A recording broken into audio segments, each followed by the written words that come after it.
So I'm going to be talking about the number 3.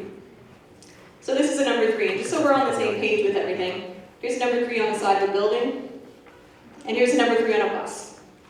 Now that I've completely blown your mind about this, if we look beyond that and we start getting into all the interesting instances in which the number 3 comes up, it starts getting pretty interesting and uncanny. I mean, how crazy is it that there's 3 primary colors of light? There's 3 secondary colors of light. They say good luck comes in 3s. There's 3 states of time.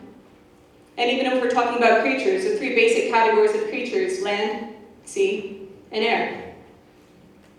Even in fairy tales, there was a whole smattering of instances of number 3. And then, of course, there's my personal favorite, 3 these guys. And so I don't know if I'm the only one who thinks about these things. And it could just be because I have a degree in philosophy. And I totally know what you guys are thinking about my degree in philosophy.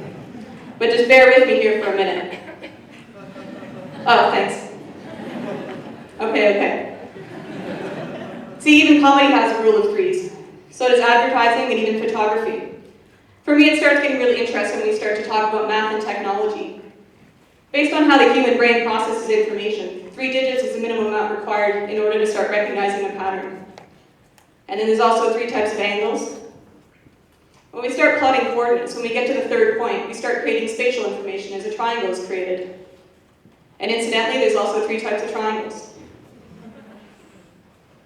So even in architecture and construction, triangle comes up quite often because it's one of the strongest shapes known to us. And so naturally, as an illustrator with an obsession with such, it seemed to make perfect sense that I should go to architecture school. So in 2007, I went to architecture school at Dalhousie University. And having worked already as an illustrator designer for 4 or 5 years, I saw it as a great way to learn some new skills in drawing and composition. I wasn't too much hung up on the idea that I was going to become an architect at the end of all, especially if I was making, crazy looking things like this. But I got to design and build some really interesting things and learned lots of new skills. This is actually a bent plywood sculpture that I made using plywood veneers and a vacuum pump similar to how skateboard decks are made. This is how my illustration work looked before I went to architecture school, and this is how it looked afterwards. Snowy nighttime cityscapes is a common theme in a lot of my work, as well as retro and nostalgia ideas as such. But I'm really quite interested in the transition of seasons and the dichotomy that happens in the transition. If you think about it, and it's summer, you're sitting out there on your back porch and everything is so lush. You pretty much feel contained, light and sound are muffled in the trees around you. In a way, your personal space extends well beyond you and into the greenery. And then we transition into fall, and then suddenly it's winter. Suddenly, in contrast, we're the ones wearing the thick parkas and boots. You can suddenly see your neighbor's yard and down the block.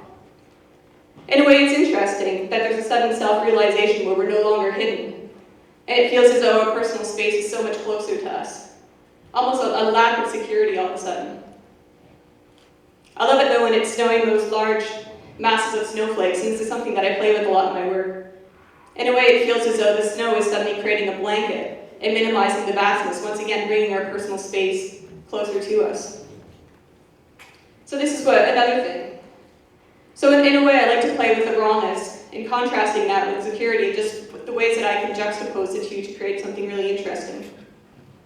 But continuing to talk about opposites and contrast, it's interesting how the inverse of one helps to define the other. Understanding summer, it helps us understand winter. Our knowledge of daytime is helped by understanding nighttime. If it was nighttime all the time, we'd have a different understanding of it because we really wouldn't have anything to compare it to. Similarly, we can talk about somebody who's grown up in a privileged position, and we often say that they lack the ability to appreciate or empathize with another's position because they themselves have never felt hardship or discrimination. Similarly, a city slicker may never slow down and recognize the stars overhead. When we've experienced heartache and loss, we appreciate the moment so much more when we're reciprocated and in love. So here I am. I think it's safe then to say that who I am is equally telling as who I'm not in helping to build a definition of self. If I was to be described by all the things I'm not, you could still get a pretty good idea of who I am. So if we're talking about all the things I am and all the things I'm not, it seems to beg the question, well, what about what I could be if these binary constraints didn't exist? Because when you look at them, It's hard to say, am I never boring? Maybe somebody actually thinks I'm boring. Maybe it's a subjective idea. So there's a third point of interest that I think we often miss, and when we start reading between the lines, what we read starts to take on a whole new and deeper meaning. In my own work, I like to explore the subtle, nuanced stories, because I believe an entire story can happen at a moment's glance. There's a hopefulness in my work, and I feel like it's similar to ideas of romantic realism. Through using color, space, and perspectives, I can create a heightened sense of mood and nostalgia being depicted. But let's switch back for a minute and talk about the paradigms of society and the dualities that exist. For sure, one of the main things that come up to me is basic categories of sex and gender. It's interesting when you think about toys, it's such as boys' toys and girls' toys. A young child doesn't actually know something is a gendered entity until somebody points it out to them. In my own life, my gender presentation transgresses a spectrum daily, and this is part of the reason why I'm interested in exploring this ambiguity with my own work. What about left brain and right brain? So you're either good at math or you're creative. But it isn't being successfully logical, also able to, whoa, lost my mic there. But isn't being successfully logical, also somewhat creative? Because in a way you need to be able to look beyond and not assume the same solution is going to work over and over again. And isn't being successfully creative, also somewhat logical? If you consider language to be a constraint or an aspect of logic, you could come up with the most creative, fantastic idea and people would just be scratching their heads if they had no way to understand or appreciate why you did something. And this makes perfect sense to me here. I wanted to put a sloth in somewhere, and it's a three-toed sloth, so one of my favorite animals. But if we step back and we think about architects, I think an architect for sure is somebody who straddles this line successfully between left brain and right brain. I think that many artists do, many writers. I think that any creative thinker needs to be able to understand the constructs of the challenge that they're facing and be well equipped with lots of knowledge and experience such that they can adapt and come up with a unique solution to the problem. I think at times society is quick to draw a line in the sand and tell us that we need to be one thing or the other. But isn't it great to dabble in a number of different things and not be locked down in a single definition of self and think about what something really could be? This is also why I like to do upcycling projects. It's seeing value in something that's been discarded and turning it into something new. This is an antler that I found, and I'm starting a new project where I'm painting a bunch of them. A lot of my work is commercial illustration. And so to me as a commercial artist, this differs from being a visual artist in ideas of multiplicity and accessibility. A usual visual artist, their work is limited to being in a gallery. But for my work, you can see it on street corners, you could go into bookstores, you can see it on CDs. I did a project in 2007 that started off as a commercial illustration project.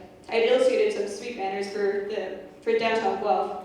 And a few years later, I found out that they were coming down because they're getting old and tattered and falling into the streets. I heard that they were just going to go into landfills, so I started to think, well, what if I could get a hold of them and turn them into something different? So lucky enough, there are fantastic folks there, and I was able to get a hold of these.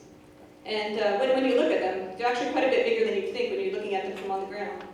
And they're actually more malleable than you'd expect. So these two ideas became some of the main things that guided my design process.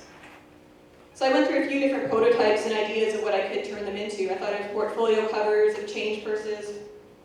I even thought maybe a lawn chair for festivals or an umbrella. But ultimately I decided on designing bags. For me, I thought it was a great way to offer a functional piece of art to people.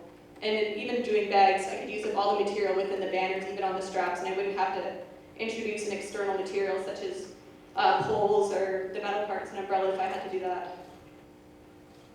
This is another project that I'm working on right now. I got some signs from the city, some traffic signs. And so right now I'm just working on some different prototypes and ideas of what I can adapt it to. So I found some chairs at the side of the road. So I'm going to be working on putting those two together.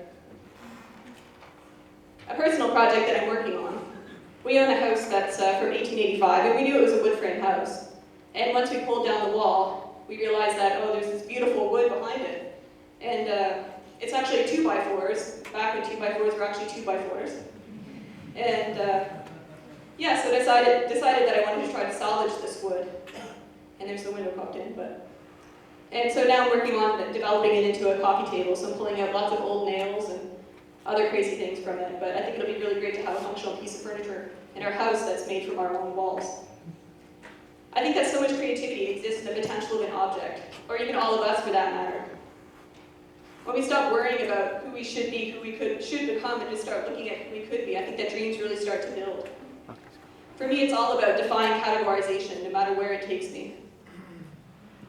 I'm going to end with a little personal story. So growing up in Toronto, I was in senior kindergarten, and the teacher started asking us, oh, what do we want to be when we grow up? And I was a really shy kid, and amongst all the police officers and firefighters, I really quietly, raised my hand, and the teacher got to me. And I said, well, what if what I want to be doesn't exist yet? And so for sure, some of the kids were snickering, and even my best friend Larry kind of leaned over, and he said, you mean like a unicorn? And I for sure didn't mean a unicorn. And for sure, I probably didn't have the language skills to articulate it quite as well as I am right now. But I think for sure I was bang on in my thinking, because 25 years later, part of my work as a graphic designer, for sure it didn't exist then as it does now, especially when I consider some of the user interface work that I do, or website design, smartphone applications. It really is a different thing. But it is interesting that even back then I was thinking as acting as a creative thinker.